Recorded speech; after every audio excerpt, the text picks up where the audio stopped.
Anuj Goradia, welcome to the pressure room. I want to know Anuj Goradia, the person, the Ironman, the athlete. So I chose to do my first Ironman 70.3 in Norway in 2014. Both my knees were bleeding. Spent about half an hour in the transition zone. I believe, the journey started with your mother trying to get you to run. Upon the sound of "let's go," all my friends would start running. I was the one who would sit down. If you were to become the Prime Minister of India for a day, what would you do? I would definitely work on providing the country more amount of running tracks. You get onto a flight in a international city and you notice for the first 10 minutes, you can at least spot 7 to 8 tracks. When you leave Mumbai, you would not even see 2 tracks actually. Hit and run accidents do occur across the world, but this comes into city planning, and a lot of what we do at work at Dosti is comfort for our residents. We want them to enjoy that 100 acres of land, bike, run, jog on the streets in a safe manner. What would it take in Mumbai to create the best sports club? Definitely, that's a dream project I've been thinking on, pondering for the last couple of years.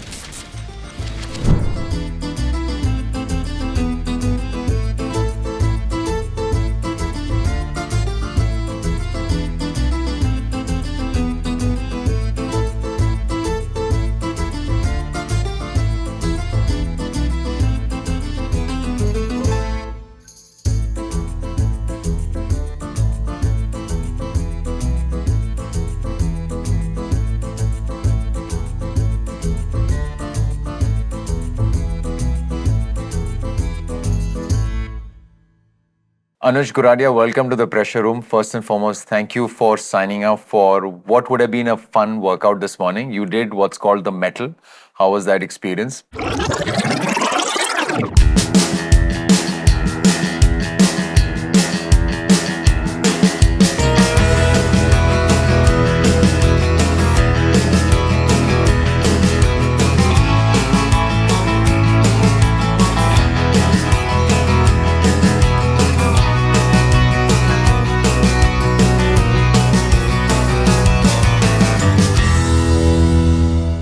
Thanks, Adnan, for having me.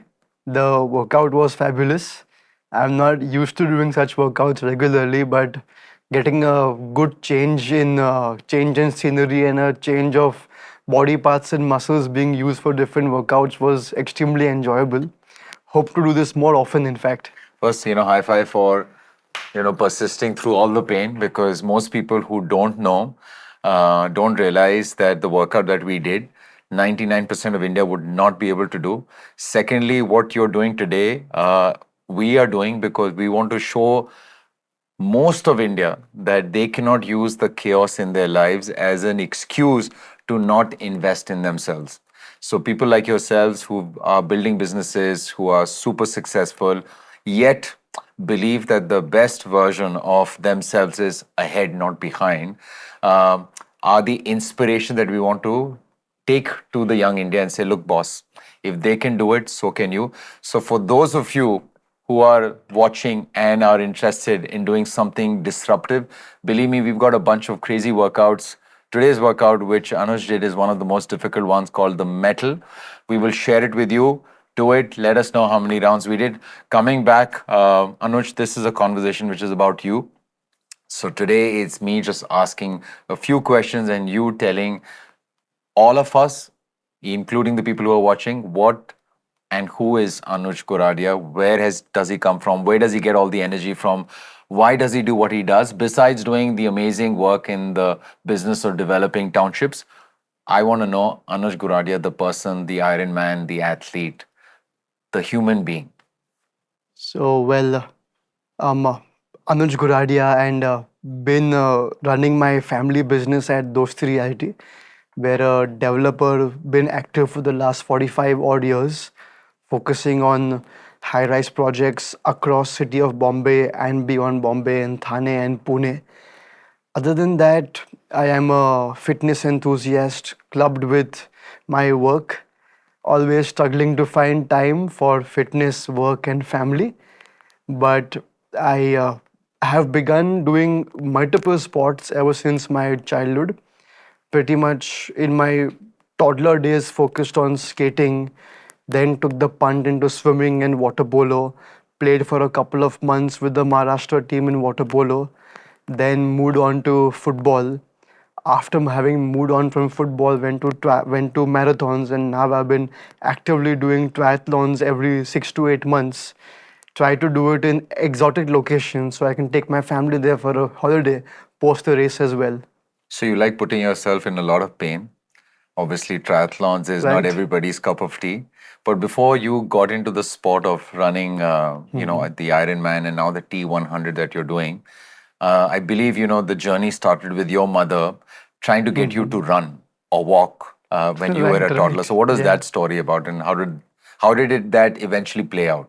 So that's a pretty funny story, and I owe it all to her for her hard work and pressure at that age to mold me into who I am today. So it's a story about me and a couple of friends in the society who would go for our fun runs when we were, say, age 3, 4, 5 or so. And me being born was a round, chubby kid. Eventually, after maybe age 9 or 10, I could shed that off, but that was just baby fat. And when we would get into running races, the say the one of the moms would announce 3, 2, 1, let's go. So upon the sound of let's go, all my friends would start running. I was the one who would sit down. Right. And by the time they get back, I'm clapping for them, All right. not realizing I'm supposed to be part of the race as well. But your So mother cheered you on, right? She kept saying, eventually we'll get you moving, correct, right? correct. So waking up at 5 o'clock in the morning, she was the one who took you ice skating. I think that's what roller Yeah, skating we is what, would do like roller skating and figure skating. right? So Bombay has a couple of good grounds, be it a couple of them at Mahim near Hinduja Hospital, and I used to train at Fellowship School where they had fairly good grounds and good surfaces to skate. I, in fact, used to participate in the under 6, under 7, under 9, be it state, district, national level competitions, not realizing what I'm doing, why I'm doing it. But it was the passion and the rigor of every day getting up at odd hours, be it 4 a.m., 4:30, going with her to the skating rink and performing couple of loops. I was never a fast skater because that was not what my, I would say, goal was. That we could do on the roads at Marine Drive, but I was more into figure skating, and that also required an intense amount of stamina.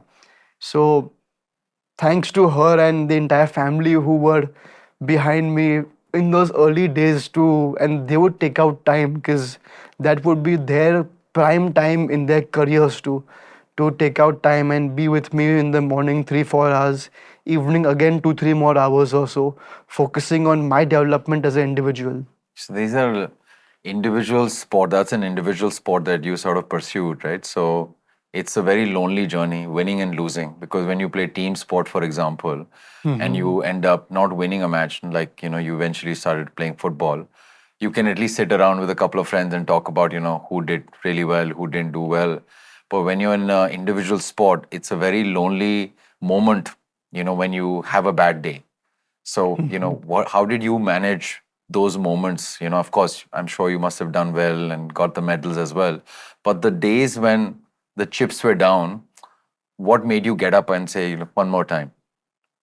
There were a couple of such moments or events or so, especially when you're in that under 10 category, you don't realize the importance of sleep, nutrition, timing your performances for the right moment. So I did a couple of races in Delhi where the day would start at a normal 8 a.m., 7 a.m. or so, but my event's at 5 p.m. So I, like the over enthusiastic kid who I still am, would show up at 8 a.m. cheering people, watching races, not saving energy for my race, in fact. So that happened once or twice in my skating days, that I would go to the 5 p.m. event and lose to people whom I could outbeat, but because they took the wiser call to either sleep until late or stay at home, relax, recover, show up to the stadium at 4:30, get to the event at 5 p.m. They could do a much better job compared to me. So And I guess it's a reflection of your personality to a large extent, where you are cheering for everyone. Like when you were younger as well, cheering Mhm. for your friends at the call of 3, 2, 1. You start clapping for them instead of competing and running to win. You are cheering for everyone. I think so. That's a. I think it's a very unique personality trait. But cut to playing football. Mhm. Uh, how was that? Why did you move from skating to football? I mean, what was that transition about? I think with school and watching football on television, following the clubs, seeing how they perform is what got me into football. And I was lucky that my school had a lot of good football players. We would compete with the top schools, be it not just in the city, in the state, and even interstate level. So we had a bunch of 11 to 15 boys who were extremely passionate about football. We had great football coaches as well. And even when I would skate, every weekend was a football weekend essentially. So the passion for football came with the fact that I was a good runner. I would either, I'm left footed. So either playing as a left back or a left mid, running up and down the flank was something that came naturally to me. So very few people can kick well with the left, and this is what you did Right, this right. morning. Choosing the workout, you shot with your left. Uh, what's that one memory of a football game or Mhm. a skating event which you remember till today? Right, and you're now early 30s, Right, right? right. And that must have been a decade and more ago. But we all have those moments and memories Mhm. that we remember, for as long as we live. What's that one moment that is very special, etched in your mind, whether it was about, scoring that goal or winning that match or losing even, Mhm. but what do you guys still talk about? Because you have a bunch of you who played football, right? So So, I would not remember much about skating being under 10s or mm, under 8s or so, but in right. football, there are many memories that come to mind. In fact, the lows of football were when we would lose to schools 7-0, 8-0, 9-1, etc. And we just didn't have a good team. We weren't able to get our training done correctly. But having switched to a different school is when we were a bunch of kids who were much more focused about football. And one of my favorite memories would be scoring headers. So I wasn't ever a good forward. I was normally a defensive player on the mids or the defense or left backs. But once in a while, I would run up the flank, and this was in a school match held in my school grounds only. Maybe not even an inter school or inter club or inter house match, where I scored an insane header, the one that we get to see on TV or so. Right. And I was overjoyed, ran across the field in celebration. Yeah. And that one memory still stays with me till today, actually. That's the beauty of sport, right? It is so emotive and special. I mean, I'm 5 decades old, right? If not, I mean, I'm 53 according to my passport. But I remember this one incident where playing hockey against a school from Pakistan, HSN College Lahore, who were visiting Doon Mhm. School. I scored one of the two winning goals. And every year we would lose 6-0 or 5-0 because they were very good in hockey. And this year was the year when it flipped. And you remember it as if it happened yesterday, and that's why Correct, I ask correct. everyone who comes in, what's that one moment? And I'm sure you've shared this story with Malvika as well. That does she know about this, the goal that you scored? No, I don't think All so. right. We have spoken about this, Well, now she'll know, but I'm right? sure she'll Yeah. get to know about this soon. What is that one trait that you think playing sport has taught you that you've carried forward to the person you are today and you use it on a daily basis? Well, a lot of things come from sport into your personality. I would say the number one most important trait would be consistency followed by discipline. At times, I've seen being consistent for your workout routines, being at the track, at the turf in the early hours of dawn, waking up before the sun rises. That discipline and that time management translates into work today because The field of work which I am in is a very hectic space, and we in India in real estate tend to do everything ourselves. But globally in real estate, you bank upon lots of outsourcing. But when you do things yourselves, you are expected to be hands on in lots of departments. So time management, bucketing how many hours to spend every week, how often to go to a project, exactly what to review. That comes from sport partially because you want to ensure you get done for the day on time. You get that 1.5 hours of workout post your work as well. And other than that, consistency, because even real estate is a game of patience. You need to wait for the right laws to be conducive for you to start your project. And any project has a minimum 5 to 7 year period to go from inception to completion. Is again what you see in sport. You don't have a overnight success in 10 days, 14 days. You want to lose some fat. That's going to take 8 to 10 months of discipline. Yeah, and especially in your case, when you're building not just one or two buildings, you're building an entire township. Those three West counties, I think over 100 acres. Then you have another project which is slightly further away, which is, I think, another 100 plus acres, right? So you're playing the long game. But what about like, the euphoric high at the end of a workout?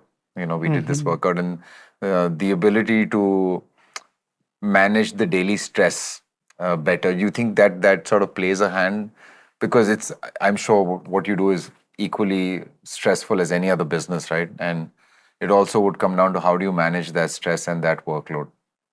Correct, correct. Sports do feel like a stress buster also at times. When I have a hectic day, 11 to 13 hours of constant pressure, constant bashing, reviews at work, I realize it's not going to be wise to just go home and let my work pressure go to the family. So even doing a half an hour jog from office back home or going for a swim near the office and then running home from there gives me a entirely different mood. It's like a reset switch actually. Right. So you feel recharged, re-energized, and this is a very important thing. It doesn't matter how long the workout is, even a 10-minute run. There have been days when I tend to wake up late, need to rush out to work. But I know if I just wake up, eat my breakfast in the car, I'm not going to have a healthy meeting to start the day. So even a 10-minute run or a quick round of push-ups and squats, get that sweat going, is what really pushes me in the right way to work and makes not just me but in humans in general, you get that endorphin release, Right. which then allows you to perform better at work as well. So we had a guest here, Nikunj Biani, who's building this brand called Super Correct. You. And he was mentioning that when I have had a bad day and I'm grumpy, my wife tells me, you know what, just go play a game of football, then come back. Right, And right. then he says, because, that's my space. That's when I get to release the stress. And I come back completely full of energy, ready to take on another round of punches, from another bout. So, and I guess this is exactly what you're saying also to the people who are listening, that don't use the chaos in your lives as an excuse to say, I can't take 35 minutes to go and work out. In fact, if you did, you could use that as energy to play a longer game. You know, there was an incident which you shared with us about your first Ironman. You know, when you were transitioning from the running to the cycling, and then I think you fell, you grazed your knees, and then you saw your parents. You know, and what is that moment like? Like today for you, I think that was your first race, the first triathlon that you ever did. You want to share with us Correct, why you correct. went through that pain? Because you could have easily just said, "Look, I'm bleeding. I can't do this. Maybe I'll come back and do it again." What was that trigger in you that said, "Nahi, I'm going to cross that finish line"? So I chose to do my first Ironman 70.3 in Norway in 2014. It was in a small town called Haugesund, and we decided to look at doing a workout in a manner that I had a good swim, I had a good bike as well. However, during the last kilometer of the bike, when dismounting from the bike, I could not unclip from the pedal on time. And on the slope, I kind of collapsed also. And both my knees were bleeding. Spent about half an hour in the transition zone, wrapping up, putting tape, soframycin, or. But I realized when I began the run and having put in the last 8 months into training, it just didn't make sense to hold back. And for the sake of a small wound or a big wound, I would not hold back that race, in fact. And this race being a slightly longer route where I could see my parents only once in the bike route, but in the run we did loops of 5 km, so I saw them multiple times, and seeing them gave me that, I would say, special power, special motivation to complete the race. Well, man, respect for you, like for persisting through the pain, getting through to the finish line, and I guess you also talked about this way the importance of having a support structure who encourage you to, do something which doesn't come naturally to most people. Um, you're also a builder.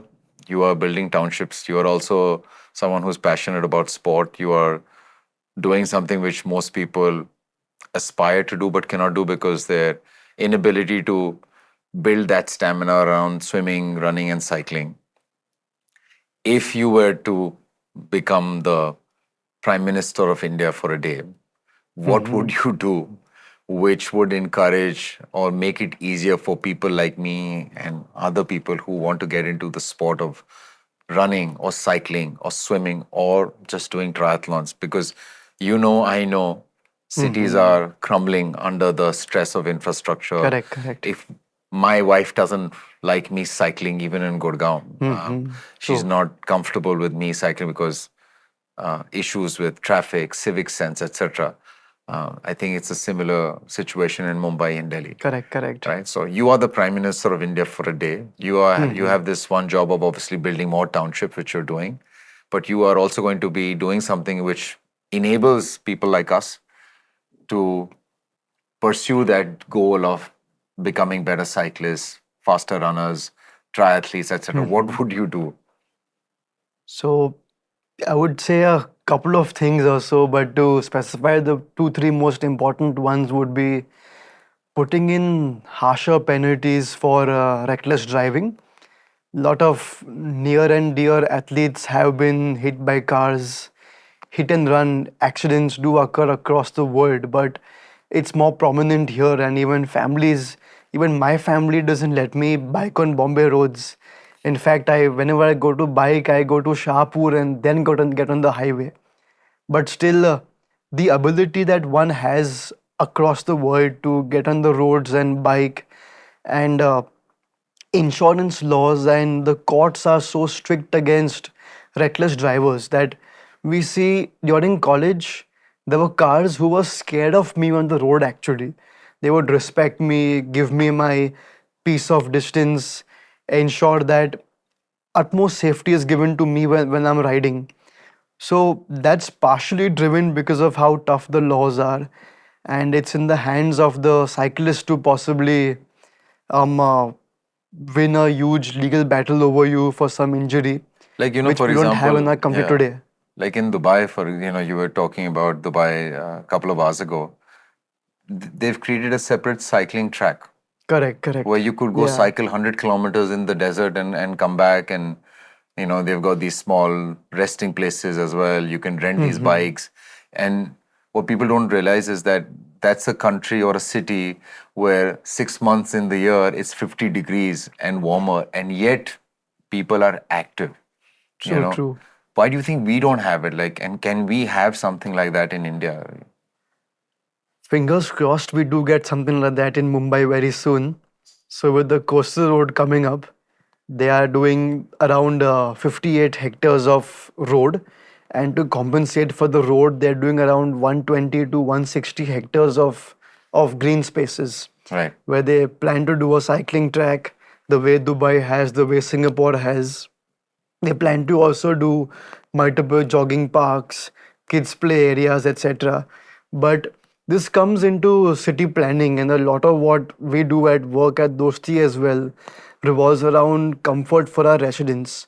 We want them to enjoy that 100 acres of land in a manner where they feel free to bike, run, jog on the streets in a safe manner. And another thing that one would be keen to do would be to fund spotting projects and fund them in a meaningful manner that they are they are maintained from a long term standpoint view. We hear about the stadiums made for the Commonwealth Games. They may be in a bad condition today, but how can the government actually give maybe a rubberized track or dedicated cycling lane? Even BKC tried a cycling path which somehow didn't work out. It's possibly the reason to do it is great, but then the maintenance and the upkeep of that is equally important, which we need to improve. We possibly need to find the right contractors to maintain that and not turn that into a revenue generating asset, but generate that revenue to maintain the asset compared to that. So, like I said, you're prime minister for a day. You have the ability now to influence policy, Mhm. right? So that people like Dosti and DLF and Prestige and can Mhm. actually invest in improving all of the stuff that you spoke about. What would you do? I would definitely work on providing the state, the city, the country more amount of running tracks. The way we see for a country like India, cycling would be a sport maybe tough for everyone to do when you get into the highly specialized bikes. But running and swimming, in fact, running is most cost effective. Put on a pair of shorts, a bib, a singlet, and start running. So, investing into good running tracks, not necessarily going for synthetic rubber tracks, even ensuring good dirt paths, good gardens is something the country needs. When you get onto a flight in a international city, and you notice for the first 10 minutes before you go above the clouds, you can at least spot 7 to 8 tracks. Maybe 2 3 of them are school tracks, some could be baseball, basketball, but the amount of public tracks you see is at an all-time high for even cities 1/10 the size of Mumbai. When you leave Mumbai, you would not even see two tracks actually, and that is something the city can really improve. In the center of the track, put up a football field, create a policy for developers to align these amenities within their projects, and not make the amenities from a marketing standpoint, but make them from a fitness standpoint as well. Yeah, no, I absolutely agree. I mean, the sad part is we are the youngest nation in the world. I don't say this enough. The average age is going down every year. It's now Mhm. 28. Yet we are obesity capital of the world, diabetes capital of the world, heart disease capital of the world. When people think of India, they think of old and sick and Mhm. unhealthy. And that's a tragedy because, we are an aspiring young country of Gen Zs, which is, I think, the highest in the world. And yet the image has to change. And that's why, when people like you come in, get pushed in the pressure room, do a workout, and come and share your story of how sport has changed you or made you better. I'm hoping, this brings about this change in mindset. Mhm. My biggest grief or sort of challenge is I live in Gurgaon. I don't have a good sports club to go to. And Mhm. I'm not talking about the golf club. I'm not talking about, Quorum, which is a great social club. I'm talking about where can I go to play if I want pickleball today, or paddle, or play football, or play badminton under one roof. Like, I mean, you and I keep going to Dubai and we keep seeing amazing infrastructure where sports clubs are thriving. Correct, Here, correct. what would it take in Mumbai to create, the best sports club, um, which perhaps is possible going vertical, or I don't know, because how would, if you had like this one mission that, create the coolest sports club in of Mumbai, what Mhm. would you do? What would be in it? How would you go about it?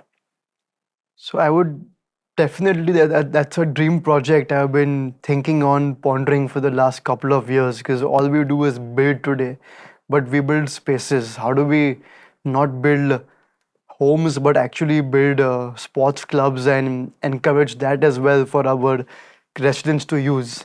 So I would look at building a sports club in multiple parts of the cities. And building a sports club, obviously, Mumbai being a vertical city, we would not have a chance to go horizontally with the golf course and lot of running paths and jogging paths. But doing something the way Dubai has, with maybe dedicating the first 7 to 8 floors or amongst the parking floors towards your sports and fitness amenities. We would go for a range of pickle paddle courts, incorporate some squash, badminton, have multiple gyms, multiple recovery rooms, do a lot of therapy, be it ice therapy, sauna therapy, cold water therapy, hot massage, cold massage, incorporate all of that and work on a way to subsidize that from the business, but also work on a way to make that a revenue generating asset by itself. That asset need not be something that gives a superb return over a period of time, but possibly finding a smart way around it to incorporate some banquet halls into the premises, renting out the banquet halls for weddings, events, engagements, and using that revenue to keep the spots funded and maintain the asset like a top class spotting project for years to come. The And biggest I, challenge would be possibly building it and ensuring it remains in a good quality. right. So one would not, unless you're the government, somebody at a private level would not go on funding that. But how do you find a way to fund that by providing a marriage hall is something I could think of on the spot also, which is in high demand across Mumbai. In fact, Mumbai has very few of these banquets. So giving them in prime localities for ones to rent out would help in funding the facility as well. But do you think it could survive as like a standalone facility in itself? Because yeah, very recently, the quorum started Mhm. in Gurgaon, then it's expanded to Mumbai, and I think it also came up in Hyderabad, it's going to other cities. And it's doing really well because people want to be part of a club. And Mhm. if you were to create something equally cool, but for Right. sport and recreation, maybe use some of that space for an event or a wedding or a I don't know, exhibition. Um, but if we were to just say it's a club where it's members only, you think that Mhm. that is something that could work in today's India? I would I would want it to work, but honestly speaking, it may be difficult for it to work unless you restrict membership to a certain part of society or ensure best of the best come there, or you try to fund this and create it like a Olympic training ground for youth athletes to train at and go to the next level. Right. But we are seeing in Mumbai, even the Bay Club has done a wonderful job as well.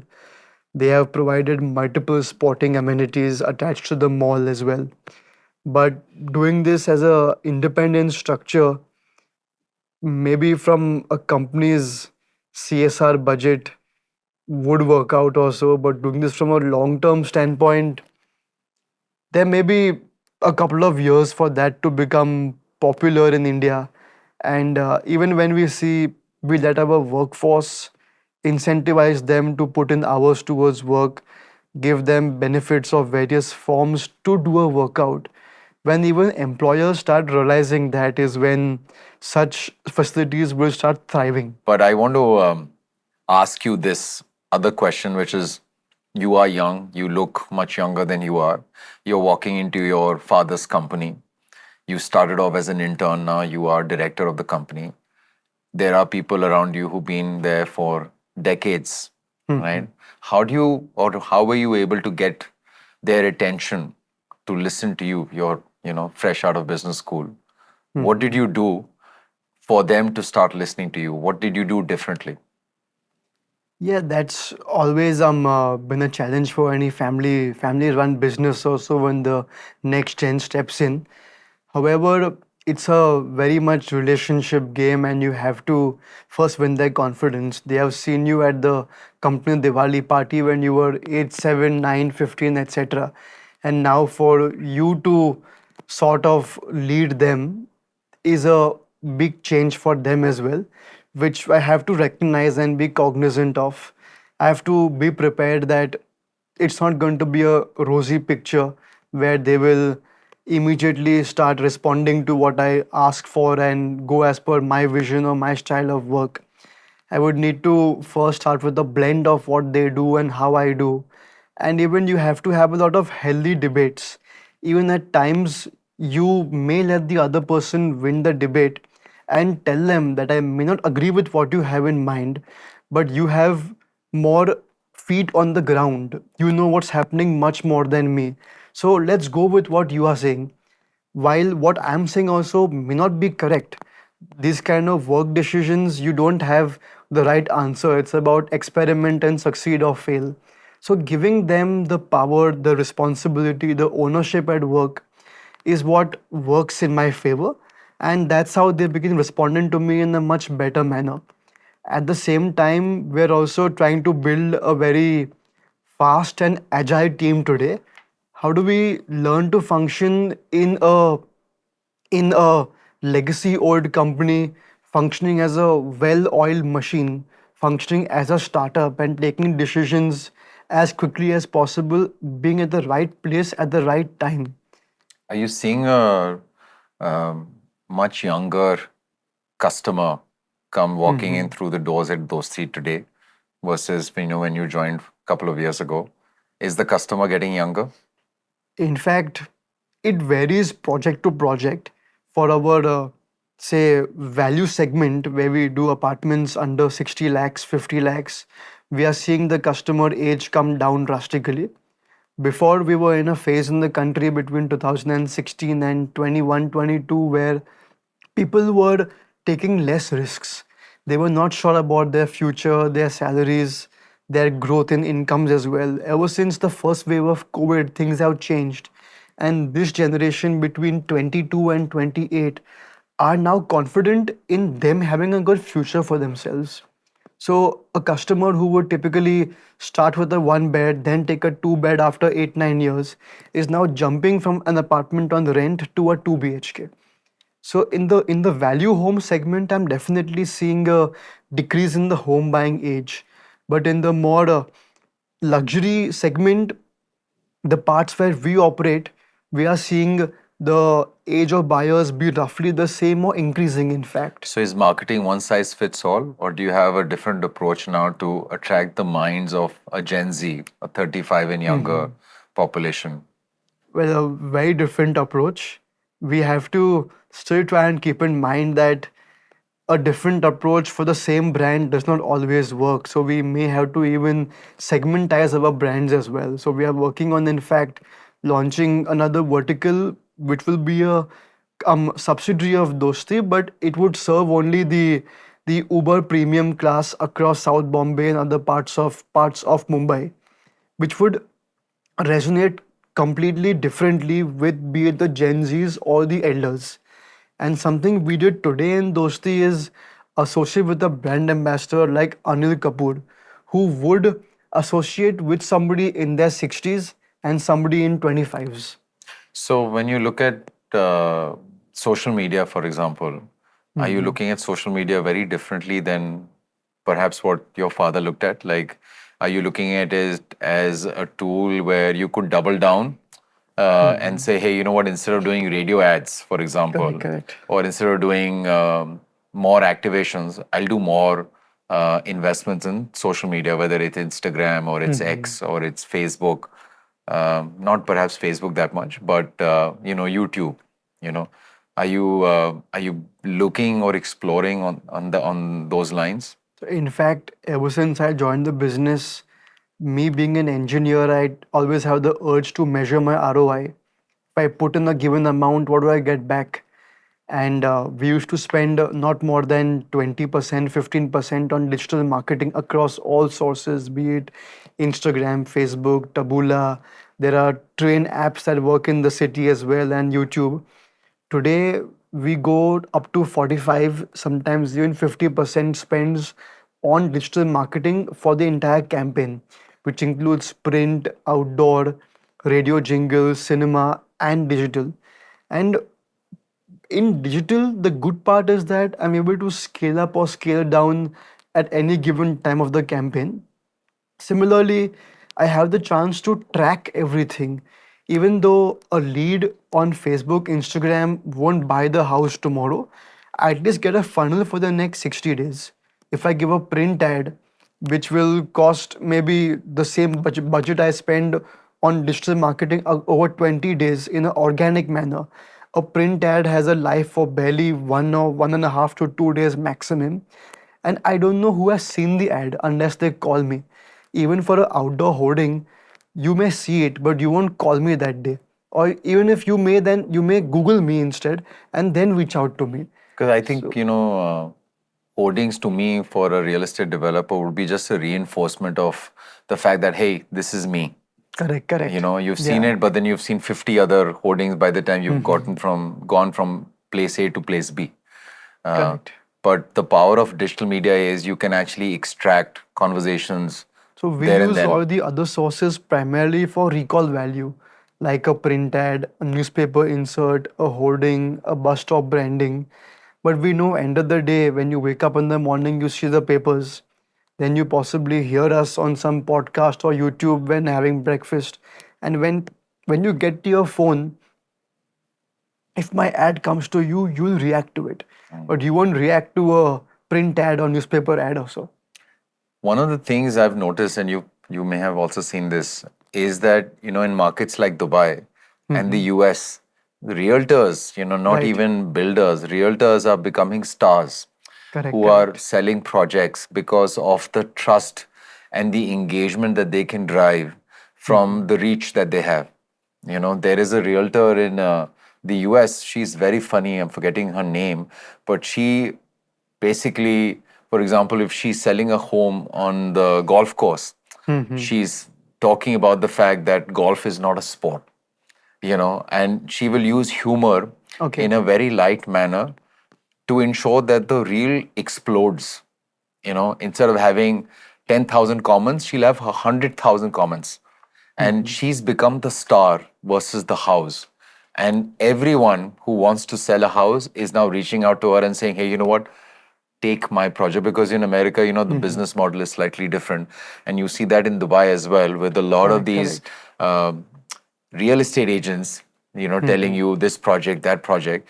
Do you see that trend happening in India, or could it happen in India? We are in fact seeing it today as we speak 100%.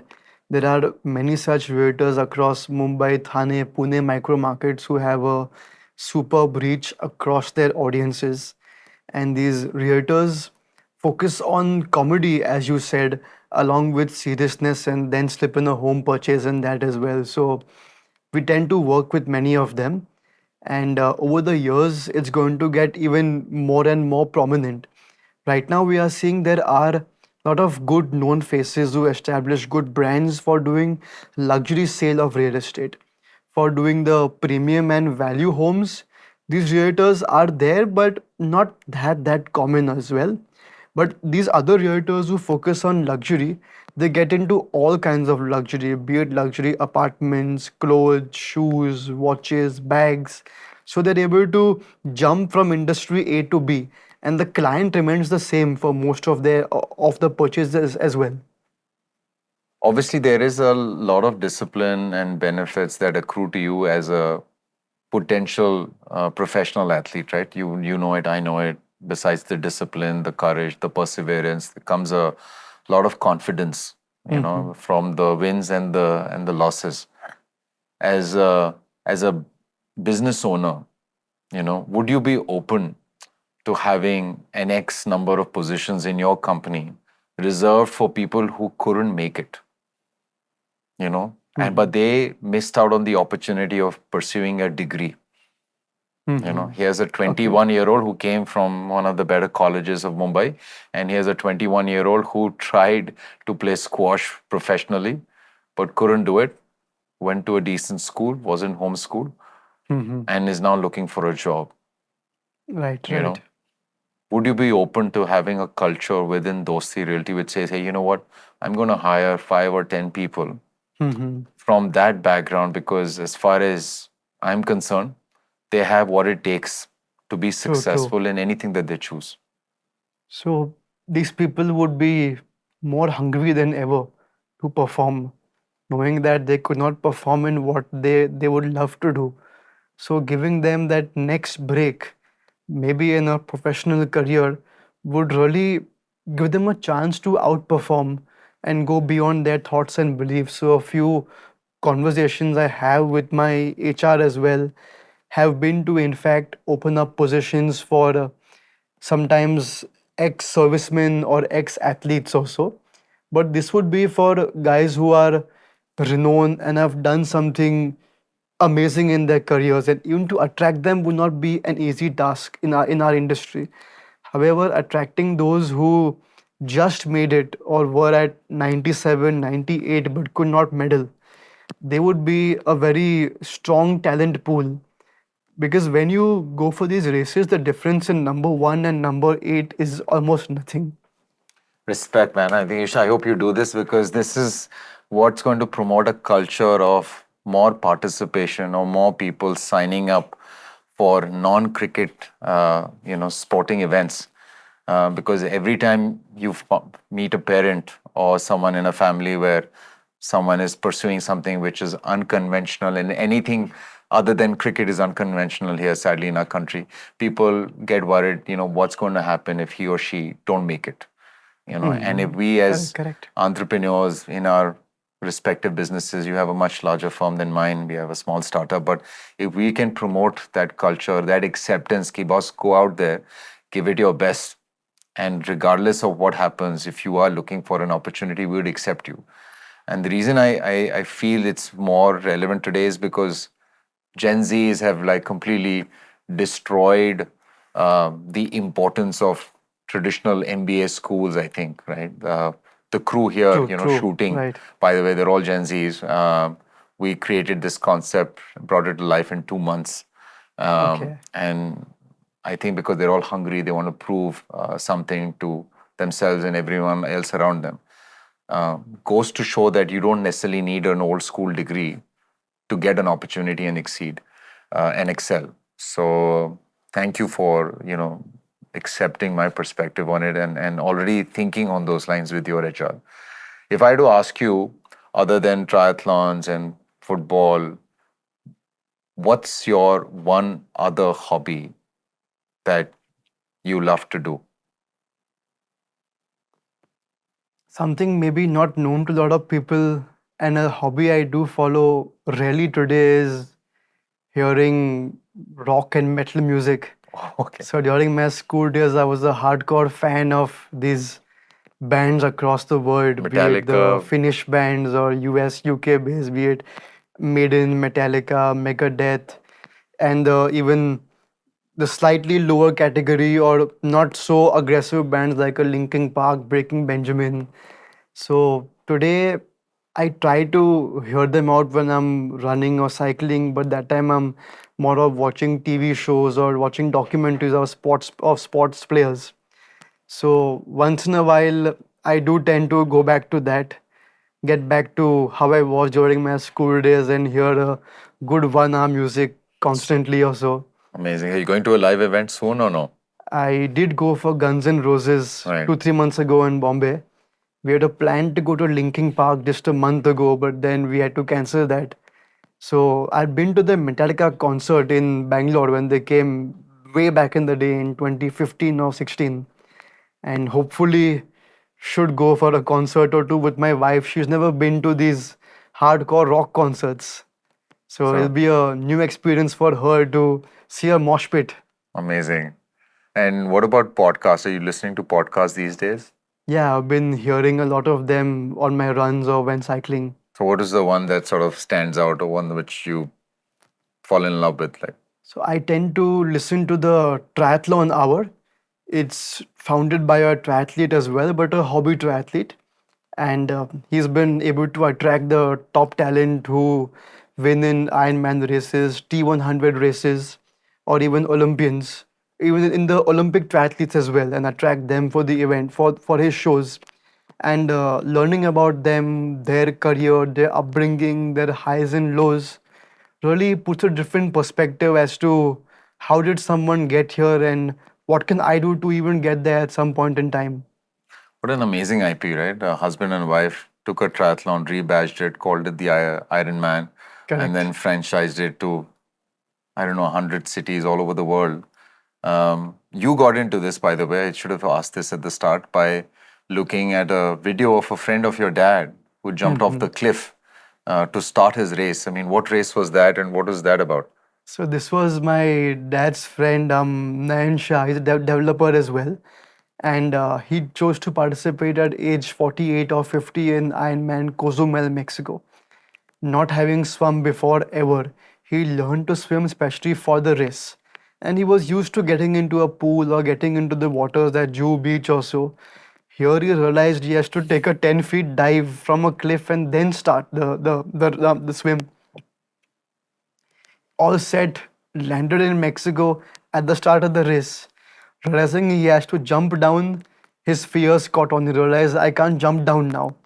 That's when his coach and family pushed him to go for it. And once he was in the water, he could do a good swim, then a good bike, good run. He finished his first race in around 17 and a half hours or so, We did the full the Ironman. full Ironman. Wow. And that pushed me to start doing my half Ironmans. So this race still starts like that? You have to jump off the cliff even now? I believe, I don't know today, Right. but a lot of races are like that where you Right. don't really have to jump, have to get into the sand and then go in the water. Like the Right. race I did in Singapore, we had to go to a platoon Right. and dive off the platoon into deep waters. Right.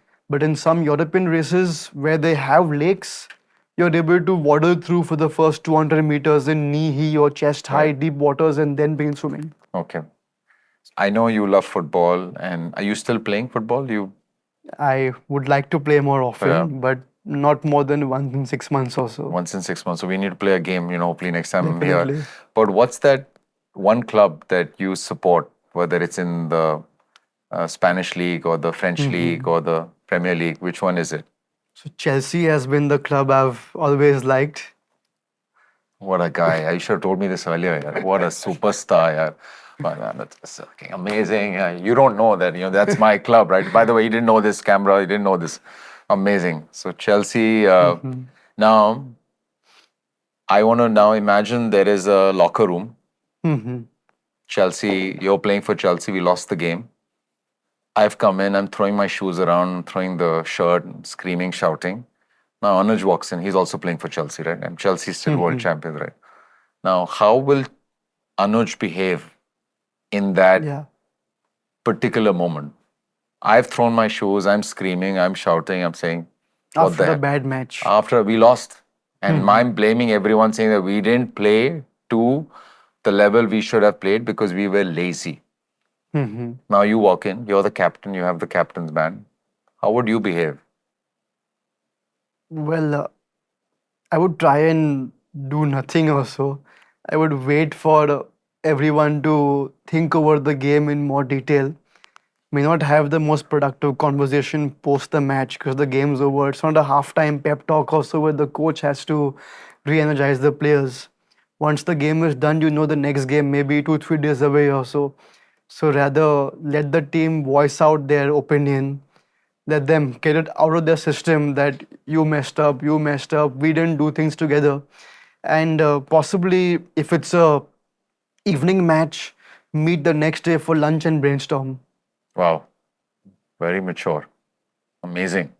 So, by the way, I didn't know this that you support Chelsea. So, Chelsea's been my club. I've You and your son both my support son. Chelsea. Yeah, we both support Chelsea. Zeba is a Arsenal supporter, Okay. and she tried her level best to make him change. Okay. But Okay. luckily, I took him to a live game when he was 7 years old. Wow. And we, father and son, watched the Chelsea game, and he fell in love. And this is the year when Eden Hazard used to play for Chelsea, Yeah, yeah. and we got these amazing seats. The good thing about these Premier League stadiums is that the pitch is very close to where you're sitting. True, true. So Good scoring match. yeah. So my son was like, he took a Hazard shirt and he was screaming. Hazard, don't go. And Hazard Mm-hmm. looked at him. This is when he Okay, was about okay. to go to Real Madrid. Right, And, right. he waved at him. And that made his day, right? It made his day because he had that shirt and he had this big poster in the room, in his bedroom. And after that day, Zeba gave up, saying that he's never going to change.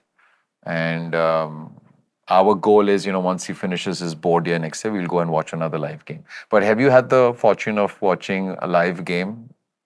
Yeah, I've been lucky to witness a game or two of Chelsea with my family again. Yeah, During our college days, we had taken a break and stepped out to London. We went to Stamford Bridge. nice. I think we saw Chelsea Everton or Chelsea Spurs game, but could not witness any goals. It was a draw, Both the nil all matches. basically. Yeah, And another game I went with a friend was the game in France of the UEFA Champions League, nice. Madrid versus Liverpool. Oh, So I went with a few Liverpool supporters, and I think that was the game when Liverpool lost 2-0 or 3-0. But still, that was the most recent game in 23, in fact. in fact, Liverpool became a club that I respect a lot, especially, when Klopp became Klopp the, came, yeah, yeah, yeah. because of the passion. The way he changed the Yeah, team, the way he changed the team, the way he made Salah into the player that he is. correct. I mean, I just a lot of respect for people who you can see, wear their heart on their sleeves. So yeah, I mean, great And choice of a even section. this year, the way we saw PSG, although I didn't follow much, I've just been reading about it online or seeing Right. some tweets and highlights. But as a company, they had n number of liquidity and millions to buy the best. They Yeah. did that for the last 18 years. Yeah. But this year, they won the league or they won the treble with no superstars on board. And they Was lost in having the the best finals. coach. Yeah, they lost in the World Cup finals, where the Club That World Cup. recent, yeah, Yeah, true, yeah. true. And after beating Real Madrid, I think 4-1 or 4-0. And both my son and I said, Baba, we're going to lose. I said, yeah, I think so. I don't want to wake up at 2 o'clock in the morning to watch it. In the morning, we wake up and, surprise, surprise, Chelsea has destroyed PSG. What a Correct, match. correct. 4-1 match also, no? Why do you think, we are where we are when it comes to football in India? Like we are not even in the top 100. Mhm. What could we do? What could you do, for example, because you're building also townships, right? And Right, right. infrastructure is a very important part as well. And of course, there's mindset, nutrition, health, fitness, whatever, right? But why do you Mhm. think we are where we are when it comes to non-cricket sport? I think the training academies are not put in place to find talent at the right point in their career. Maybe under 10, under 12 is when you identify the right boys, groom them to ensure they're able to play for their state, play for their city, and then come to the country. However, at international level, all clubs have their own training academies where they groom talent, they scout kids across the globe. We don't need to go to the globe. We have a population huge enough. In fact, our population may be half of Europe or so. Still, we can't compete with even a country in Europe like a Belgium as well. So the same passion that goes into a Ranji trophy has to be there in smaller leagues of football as well. And that's where you can build talent for the future. There there is a bit of messy politics, I believe, at the top level in football as well, with the country bringing in top coaches globally, and the coaches don't like the way they are treated here or forced to do things which would be against against performance, but more for relationship. And you need to get those things out of the way. That's when India would succeed as a footballing nation. Last three questions. Just want to ask you when you are doing these triathlons, Mhm. right? And this is 7 hours of extreme punishment to the human body. For those of us who don't understand what a triathlon is, can you just tell them, what all it entails, starting with the swim? Sure, I focus on doing the Ironman 70.3s or T100 race series. Most recently, I've been doing the T100s, and as the name suggests, it's a 100 km race spread out in a 1.9 kilometer sea swim or lake swim. where you wear a wetsuit, which is a scuba diving suit based upon the water temperature. After having done 2 laps, you swim 1 km, go back on the beach, back on the platoon, and jump back in the water. You do 2 loops of those, get into a transition zone, remove your wetsuit, you wear your cycling suit under your wetsuit, and hop on the bike, put your shoes and socks on, helmet, glasses. You mount on for a 80-kilometer bike course spread out in 5 or 6 loops based upon where you do it across the world. Having completed the bike, you then rack your bike up in transition, put on your run gear, and you do a 18 km run. The difference in a Ironman 70.3 would be it's a bit longer, where the swim is the same 1.9 km, followed by a 90 km bike and 21 km run. And there's also time restrictions for each zone, right? So you want to So tell you have everyone, to yeah, finish your swim in a T100 race in less than 50 minutes.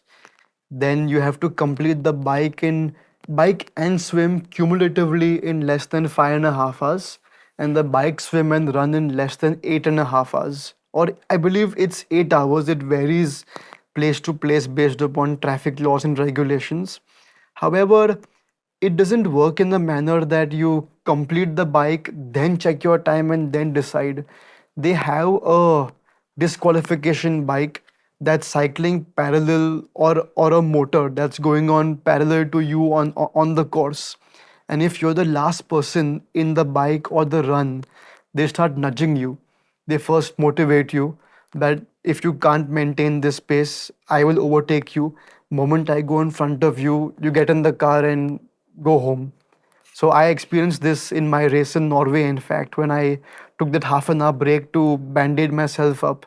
I was the last person running, and I managed to then finish maybe fifth last or seventh last or so. But for the first 3 to 4 km, I had a biker besides me constantly nudge me that I got to pick up my pace. And once I got in that tempo, I didn't have a worry also. I'm a decently good runner. But this race has no breaks as such. Even your breaks are part of your counted time. You need to carry your food with you as well in the race. Say in your socks, in your bib, or in your back pockets, you squeeze in five nutrition, star, dates, 5 stars, sometimes a gel, or maybe a Stroop waffle is popularly served in Europe as well. right? So you need to maintain your water, nutrition. You get support as well. But any support from a friend or family to give you anything in the race is a disqualification. Straight away. And how many calories does one burn in this by the time you cross the finish line? So anywhere between 5.5 or 6,000 calories Wow, over a 6 hour journey. wow.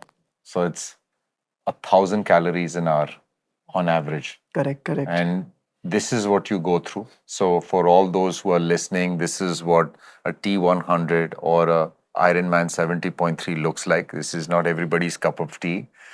So respect for everyone who does something so extreme. When you are doing this, and you've done many now since Norway, what does your family go through, right? Yeah, Because they so can't do anything other than cheer you on, put on a true, big true. smile. But what are they thinking? So, in fact, for my first race in Norway, I went a week prior to acclimatize, get used to the food, etc. And I was in college, I had the time on my hands. So, my coach and I went, and my parents came for the last 2 days. The moment my parents landed in that tiny airport, my mom began firing my dad that what are you doing? Don't encourage these practices in him. He's going to have a terrible fall, he'll get injured, lifetime injury, let's not do this, and so on. And obviously, for a 90 km race, there was a in and out. So 45 out, 45 in, where they missed me on the first 45. So I saw them at km 68, 72 or so, and they were undergoing panic and stress because on the app they can track me, but they can track me like every 20 km when the markers are placed. It's not a live tracker Right. how you have for a pro athlete or so. And now for today's races, like the race I did, the Ironman in Greece or the T100 in Singapore and Dubai, my wife tracks me. But even she knows from my training the paces I maintain. So she and my friends, if they come for the race, try to be standing at given points also. And when they see I'm not there, that's when they start panicking. And these races are actually unfortunately known to have a few incidents where a couple of athletes do show up unprepared, and there are ambulances racing up and down the course ferrying athletes.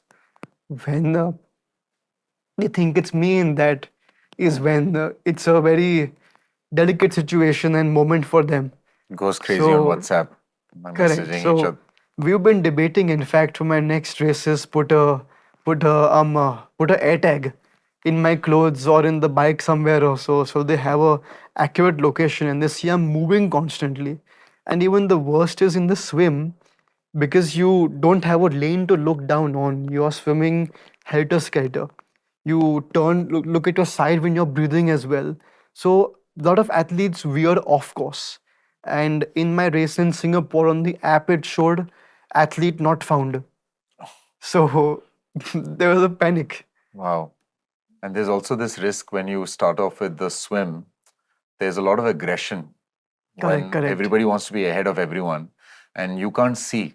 Hmm. We were speaking about the swim challenges of looking up True, true. because most people tend either to turn to the left or the right and Hmm. looking up. And if you're too fast for the person in front, you're going to hit him. True, true. If Yes. you're too slow, then you're going to get hit. So, how, I'm sure you must have faced those moments. And how did you like keep your balance? Because you can panic very easily, right? Get hit in your face. Like you said, your goggles get Correct, damaged, correct. the seawater starts going in. How does a, So I've faced challenges in these events where you need to submit a expected finishing time when you sign up for the race. And if you try to be over optimistic, if you sign up 6, 8 months prior, when you believe you can do a given thing, but then your journey proves what you can do, you always have the option to they allot you waves based upon your expected finishing time in the swim. And if you know that you can't achieve that, first sign up for a slightly slower wave. Or even if you can't complete the wave you are in, their waves are defined by caps, a pink, orange, blue, etc. You can go into a different cap as well. The officials will get a bit flustered at you, but that's a call you got to take, because you know that you overestimated your swim time. And if you go in the fast group, people will swim over you. They will kick you, they will punch you. You may have a kick to your head, a kick to your goggles. And if your goggles even break or the silicone snaps, you have to swim without goggles in salty water wow, and then start the bike after that. wow. So I've learned to pace myself well and start in the back of the pack.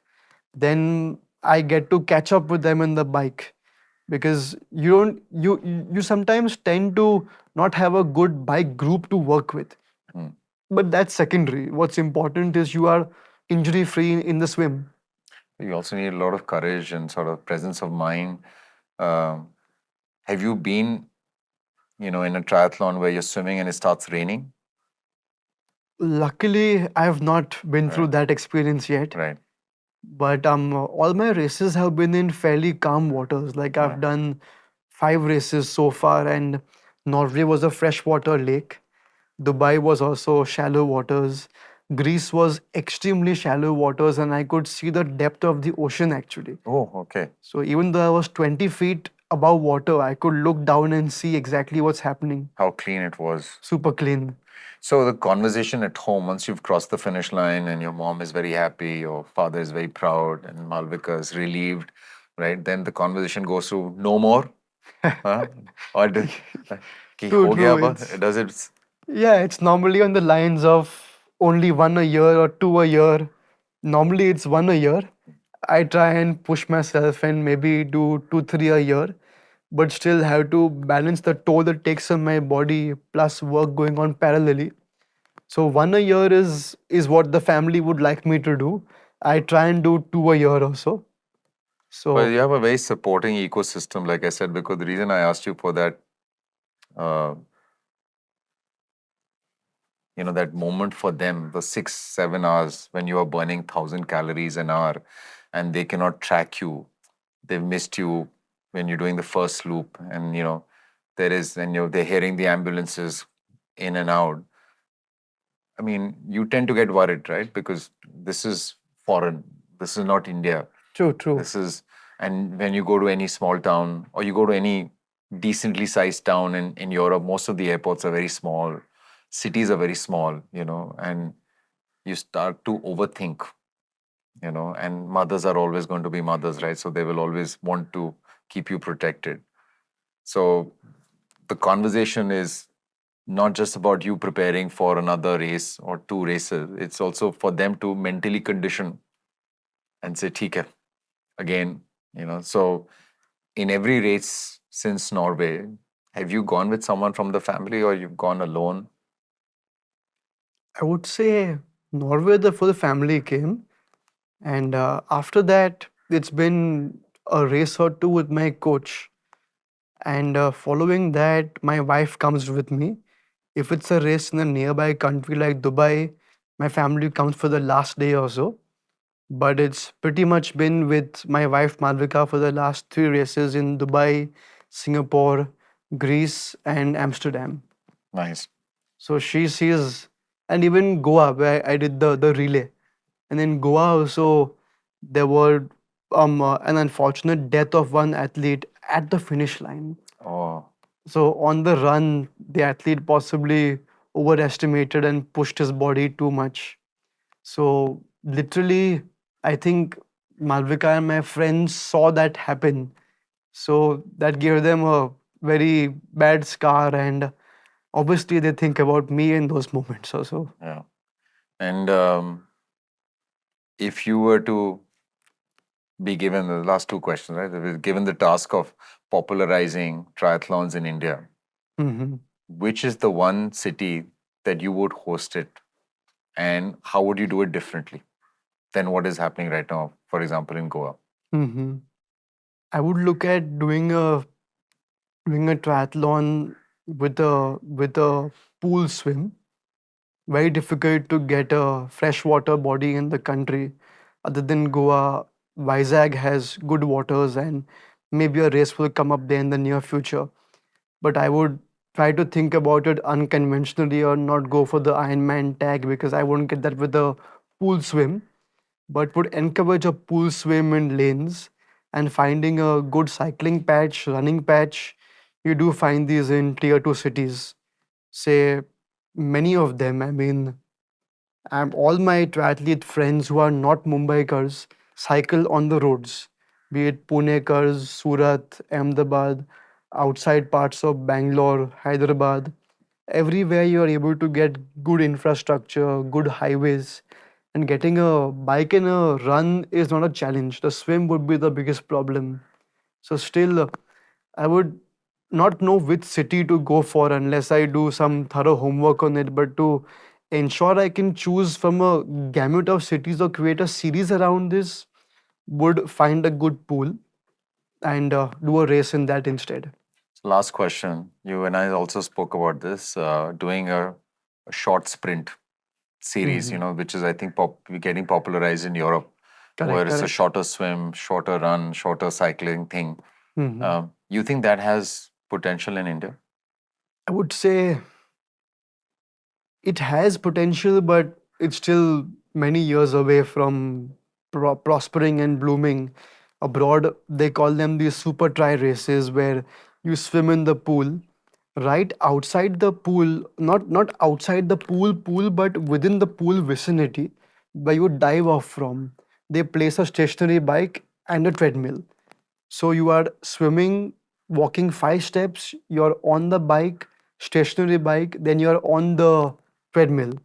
But in these races, you tend to lose the fun and charm of enjoying the scenery, having your friends and family wave to you, a big spectator sport, as triathlon as such is becoming more and more of a spectator sport. So to encourage that, a stadium would not be enough. You would need something larger than life. Do you want me to come back tomorrow to do this workout again? Absolutely, Adnan. The workout was tremendous. I'm not used to these workouts, but I want to put more and more time in getting better these workouts, definitely. Tomorrow morning, when you wake up and you're going to be hurting, I will be there. I will ring that bell. But before that happens, you got to look into that camera and tell everyone to like, comment, and share the pressure room. So, hi guys, hope you enjoyed the podcast. And Adnan does a fabulous job. He and his team are an inspiring bunch of folks. We want you to like, comment, subscribe, share this particular Pressure podcast room. and enjoy the and subscribe to the pressure room as well. Yes, thank you. Thank you very Right. much.